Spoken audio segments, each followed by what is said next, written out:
You might say that this terror tale is strictly from hunger. You sure, Phil? You sure it's in there? I seen it, I tell you. I seen it go in. It was horrible. Horrible.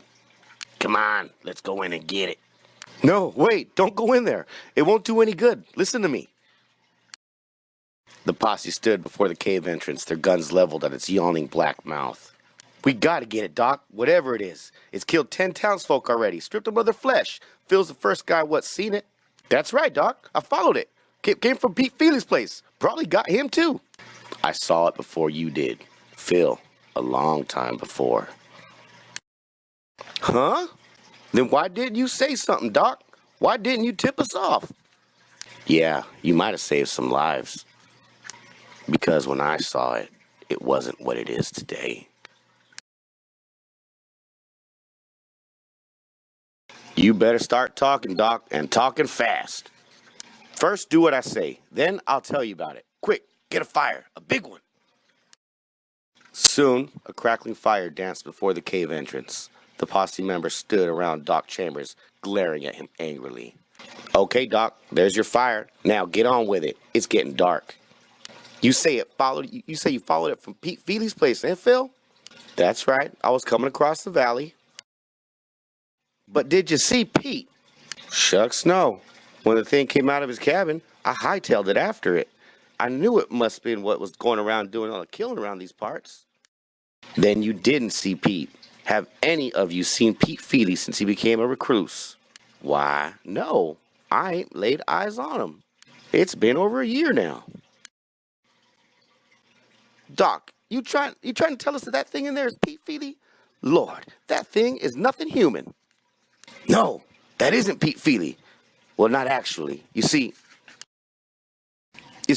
Pete came to me more than a year ago. He was scared. He showed me this lump on his arm. What is it, Doc? It's getting bigger every day. Looks like a tumor to me, Pete. A cancer.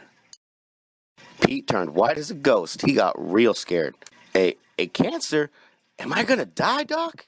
Dunno, Pete. Dunno for sure. There's two kinds of tumors. One's malignant, it's bad. And the other's benign, it's good. The malignant one keeps growing till it kills you. Ain't no use removing it. The benign one can be cut away, and that's the last of it. Which one is this, Doc? Which one?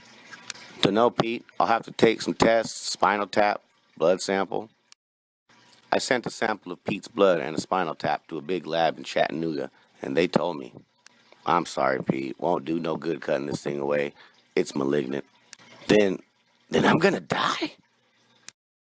Even in the short time it took to get back to the lab report, Pete's tumor had grown. Yep, I'm afraid so, Pete. I'd say 2, maybe 3 months. No, I don't want to die. I'm scared of dying. No. Pete started blubbering like a baby. He really was scared of dying, and there was nothing I could do. Come on, take it easy, Pete. These things happen. We just gotta face them. No, I'll go to Bald Mountain, see? I'll go see the old hag. I don't want to die. The fire flickered before the cave entrance. The posse stood around, staring at old Doc Chambers. You mean that's why we ain't seen Pete Feely? 'Cause he died? No, Pete didn't die. He did what he swore. He went up to old Baldy, to the hag. That phony. What could she do? That's how I felt. What could she do? So I went to see Pete a couple months later. It was horrible. His arm had all but been swallowed up by that awful tumorous growth. And by all rights, he should have been on his last legs. It's the old hag up on old Baldy, Doc. She said I ain't gonna die. She promised. We made a deal. That's impossible. That tumor should have killed you long ago. Pete had gone to see her. He'd begged her to hex him so he wouldn't die. She refused, but he pleaded and pleaded until, if I do it, if I hex you so you'll never die, will you make a promise to me, eh? Anything at all. Promise me that you'll never ask me to break the hex. Promise me that you'll never ever come back to old Baldy. Do you promise?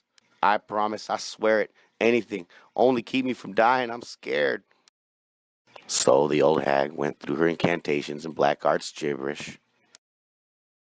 And Pete came down from Bald Mountain. Hexed. Go on. You expect us to believe this nonsense, Doc? It's true. By all rights, he should have been dead. Did you see Pete again after that, Doc? Once more. I went up to his place about 4 months after he'd first come to see me. I expected to find his corpse, nothing more. And did you? He was still alive. And then the tumor had spread to his body. It was awful frightening. I'd never seen anything so ugly, and I got a strong stomach. Hello, Doc. Guess you'd never expect to find me alive. No, I didn't.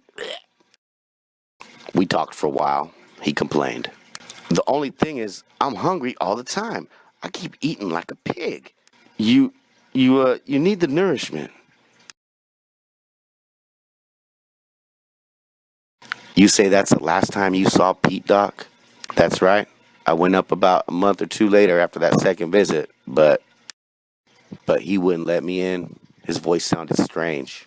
Go away, Doc. Go away. I'm all right. Go away. Go away. Suit yourself, Pete. And when I tried about 4 months ago, his voice was incoherent, a jumbled gargle. Pete, let me in. 4 months ago? You mean he lived that long? I tried to peer in the window to see, but he'd curtained them up good. When the killings around here started, I never tied the two things together.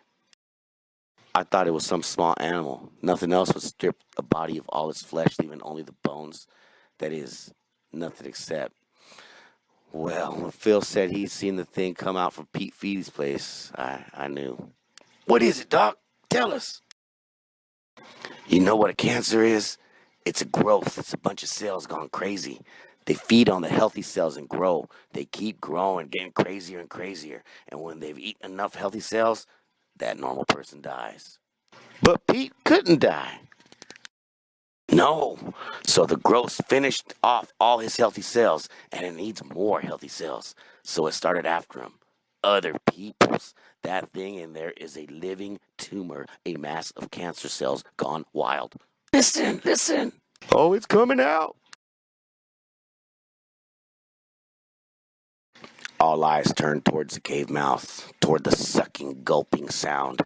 The firelight danced on its livid, shimmering form as it slithered out, a huge blob of cancerous protoplasm. Good Lord! Ah! They began firing at it, pumping bullets into its slimy, rolling surfaces. Doc Chambers picked up a flaming faggot from the fire. Bullets won't kill it. Nothing will kill it. We have to drive it back into the cave. Come on, grab a torch. Everybody. The hideous mass of diseased tissue recoiled as the searing torches were flung at it. Finally, it slithered back into the cave.